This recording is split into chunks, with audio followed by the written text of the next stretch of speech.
Alright, Potato here, back with another Honkai Star Rail video. And today I'm here with more of a different kind of video, more of a calm video, not really a guy, just kind of talking. But it is regarding Aventurine, as his rerun is finally coming up and it has been over 6 months of his release. And so that does also mean half a year, so that means it's been over half a year since I did E6S5 Aventurine. So today I wanted to talk about what kind of happened, what led up to that decision, and how it was going, and how I feel about it to this day. So before I get to the video, drop a like, drop a sub, hit the bell, confirm more videos like this, and let's get straight into it. So obviously before I talk about anything else, if you think he needs dupes and you think this video is going to make me convince you that he needs dupes, he does not need dupes. Aventurine is one of the most free-to-play characters. You don't need his Lycon, you don't need a single dupe, and he is practically going to make you immortal without either or. Obviously, just like any other character, dupes will make him more powerful, and he is one of the few characters that have a good dupe in quite literally every Eidolon. Since a lot of characters in this game might have a useless E1 or E2, some or most characters have a useless E4, but Aventurine's all of his are really good, but you really do not need them.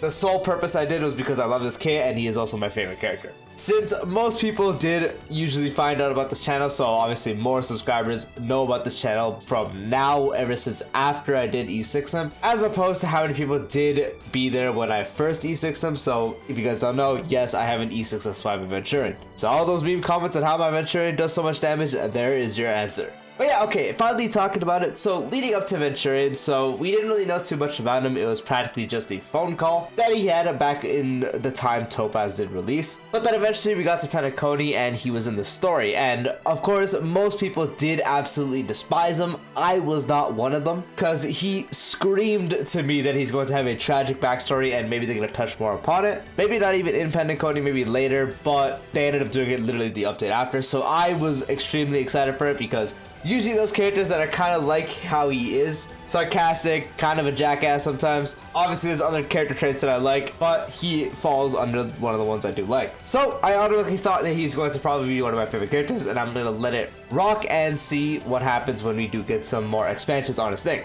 And lo and behold, we find out that he is going to be a character in 2.1 and that the entire story is pretty much going to be centered around him. But first, actually talking about his kit. So when we did have info circulating around how he was going to work, I thought he had the most fun looking kit in the game. Finally, a new unit that can shield, finally just having a proper shielder, so a actual proper sustain. And he seemed to be this character that was hybrid damage and mainly focused on sustain, but again, hybrid damage. On top of that, more dupes seemed to make him a very powerful DPS, with his E4 giving him more hits to his follow attack and increased defense as his damage scales off defense. And then his broken E6, where everyone having a shield increases his damage dealt by a ton. So I thought, damn, the E6 you might get, or anyone that might get it, is going to have a killer sustain along with a DPS. And so I was starting to contemplate E6ing him, but I obviously do not want to E6 a character. Just because of the kit being really fun, I want to very much like them. Since I'm not someone that can just drop $1,000 casually and just E6 any character I care about at given times. So obviously I want to have a connection where it's like I really like the character, the story, they're one of my favorite characters, and they have the coolest kit to me. And I'm also someone that thinks the sustains and supports will last a lot longer than DPSs, so if I ever want to max out someone, it's usually going to be a support or sustain, because they have the better chance of longevity. And even if they are power creep or not too good later down the line, they're still very much usable. While DPS, it might not be the case, because future DPSs that are better come out and the game gets focused around dubs, so it's harder for old ones to compete. While they still can be used, it's a lot more difficult as opposed to supports, and also sustain. So him being a sustain and him being an E6 candidate was really good, and I was very much considering it. 2.0 came out, and that kind of almost solidified the decision I had of trying to E6 him. And I'm like, okay, there's definitely going to be some things that come out, and then boom, 2.1 happens. I watched my friend do it in VC before I did it, because I was recording videos and guides on Acheron, and oh my god, I have never gotten so hyped over a update on any Hoyo game. Well, I take that back. Honkai 3rd had some crazy things for me, but when it comes to Genshin and Star Rail mainly, my god, I was losing my mind throughout the entire thing. I'm like, damn, I was right. Sad backstory. This character is godlike. He's easily my favorite Hoyo character there is. And so that kind of solidified my decision to E6 him, because I already loved the living hell out of his kit. I thought if I E6 this guy, he's gonna be so fun. And now he's my favorite character, so I'm gonna go ahead and try for it. So then we get the 2.1 second half. I get the E5S1. Obviously I start recording the E0 using him at every dupes kind of showcase. Took a few extra days to E6 him because I had to wait for some stuff. And yeah, my god, I was right. Even at E0, at E1, E2, E4, E6, just all the times he was so fun. Every single time I used him, he was just so fun. This crazy good sustain that did really, really good damage if you did build him properly and focus around damage. Even at E0, he can do really good damage. Like mine at E0 was dealing 80k from ults and follow-up attacks. And as we slowly got higher in dupes, obviously the damage was jumping. And then once we hit the E6, boom, now I have this character that can quite literally become a hyper carry main DPS, because that's how good his damage has become. And so the day that I did E6S5 him, I'm like, this is my favorite character. Obviously it did take a lot of money, and obviously you do not need to spend that much money on a character ever in these games. It's never worth it. But who says I'm a smart person? So I wanted to max out my favorite character, so I did exactly that. And I had no regrets at the time. It was just so fun. This guy did everything. It was so fun to use him as a DPS for months to come. And so as the updates progressed, his banner left, and we're getting characters like more follow-up units that he's the best in slot sustain for. And so no matter what the units have come out throughout the months, he's been equally as fun for me. I will always say on first impressions and final impressions on units, there's always like me saying, oh, this is probably my favorite unit to use like at that moment, but I never actually factor in the E6 Aventurine, because obviously more dupes in unit is going to make them more fun. And so I don't really factor that in, because no matter what I say about a #1 fun unit to use, when Feixiao came out, it was like so much fun on the game, but that still did not top the fun I had with the Aventurine. And so all the months I was satisfied, and now to this day, where we are almost approaching his first rerun, over half a year later, I want to say I still have no regrets.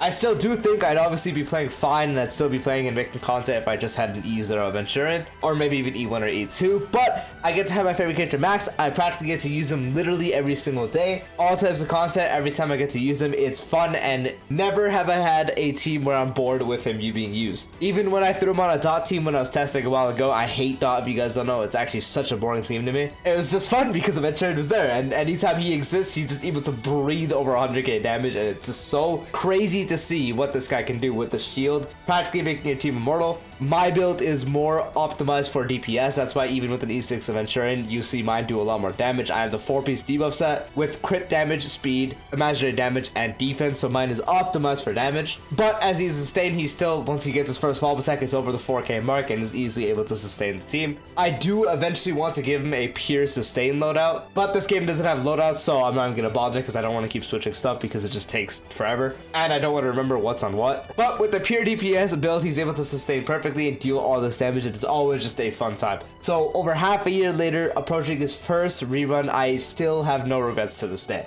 I do not think there's going to be a unit that probably tops him for a while. The only real thing that could top him is someone that practically copies his kit but better, or I end up liking a character that's a lot cooler in the story. Since I do say he's my favorite Hoyo character, but obviously that doesn't mean he's my favorite character of all time. He is in the top 10 of my favorite characters of all time, but there are multiple ways that someone can come out and top him as a character for me. And funny enough, that could potentially be existing Honkai characters. So if we look at Honkai 3rd, there are practically 2 characters that I think that can actually top him and be my new favorite character for Hoyo, and that is Hersha of Sentience and Kalpis. One of these two getting into the game and getting more stuff about them, because in Honkai 3rd, absolutely love them, but there's not too much about them in there anyways, besides Hersha of Sentience has a good amount of stuff. But if they add more in Starro and make them equally as cool, then I definitely think they can eventually top them, especially Kalpis. Kalpis could easily become #1 and probably shoot up even higher in my top 10 favorite all-time characters, and I definitely would contemplate getting an E6 if they did add one of these 2 characters and expanded and made them equally as cool or even cooler. But for an existing Honkai Starro character that I do think I could like more than Aventurine and potentially E6 him as well, is, funny enough, the leader of the 10 Storm Hearts being Diamond. We very much know little about Diamond, but just from the little screenshot we had when Jade came out and the whole 2.3 update came out, the smirk, the gun, the hair, you know, it could be a thing where he ends up being this edgy character that has black hair, red eyes. I'm being optimistic here that he could potentially have neither of those, but I do think they could make him one of my favorite characters. So far, I do not hate anyone in the 10 Storm Hearts. Everyone that is playable so far, so Topaz, Aventurine, and Jade, I like like all of them. And I'm gonna hope that every 10 Stone Heart can keep that trend for me. And even if they don't, I probably still will get them because 10 Stone Hearts are goated. But Diamond being the leader and probably having the best chance to be the coolest one is going to be the next contemplation for an E6. Because I'm not gonna lie with you guys, I don't want to E6 on a character. It's a big investment and that obviously costs a lot of money and I'm not made of money. So I'm gonna hope I don't have to do this anytime again. But for Diamond or returning Honkai 3rd characters, depending on who they are, again, mainly Sentience and also Kalpus, then it will be considered. And those are the only characters I think could top Aventurine. I definitely think someone could eventually top him kit-wise, being fun, but character-wise, I doubt it. Because he is far above my second place, and if you guys don't know, my top 3 is Aventurine at the top, then Welt tied with Luocha. Funny, all 3 imaginary. But the gap between them is like Aventurine is far, far, far above. So yeah, there's that. And okay, that is practically it for the video. So again, 6 months later, don't regret anything about E6ing Aventurine. He's still super, super fun to this day, and is probably not going to seem to get any more boring, I should say, as the time goes on. It's crazy, despite being 6 months later and having 6 months of using an E6 Aventurine, every time he does damage, it's just, I look at it and I'm just like, damn. It still shocks me to this day, and I don't get why, but it's still super fun. Again, still my favorite character, probably won't be top for a long time. Already lasting 6 months is a good sign. Even if he does get power creep in the future, I definitely will probably still use him because it's inevitable. It's gacha game, there will be power creep, and he will be one of the victims eventually. Varies from unit to unit, so it could be a long time for him, or it could be coming soon, who knows. But even if he does, I definitely still will use him. And yep, that is the video. If you guys have Aventurine or you're something of the rerun, good luck. Hope you guys also like him as character. If you guys already have him, I'm sure you guys are loving this kid as well. And if you're one of the rare few that also have him E6, then I'm sure you can understand where I'm coming from. And yep, peace out.